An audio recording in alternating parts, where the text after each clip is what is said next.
వచ్చాడు. 2004 తర్వాత హైదరాబాద్ ఎంత అభివృద్ధి చెందింది, దానిని ఏ రకంగా రాజశేఖర రెడ్డి గారు కానీ తర్వాత రాజకీయ నాయకులు దాన్ని ముందుకు తీసుకెళ్లారు అటువంటి ఆలోచన ఆయన ఏమాత్రం కూడా చెప్పడు. అంతకుముందు అలా ఎలా ఉండింది, తర్వాత ఎలా మారిపోయింది అనేది ఆలోచన చేసుకుంటే అభివృద్ధి అనేటువంటిది నిరంతర ప్రక్రియ అనేటువంటిది మర్చిపోయాడు ఆయన. 1956 ఆంధ్రప్రదేశ్ రాష్ట్రం ఏర్పడినప్పటి నుంచి ఎంతోమంది ముఖ్యమంత్రులు పనిచేశారు.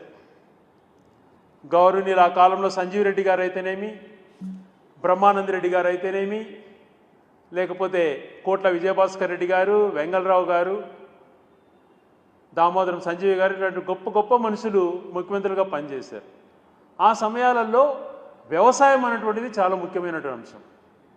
ఈరోజు నాగార్జున సాగర్ ద్వారా కొన్ని లక్షల ఎకరాలు బీడు ప్రాంతాలుగా మారిపోకుండా సస్యశ్యామలమైన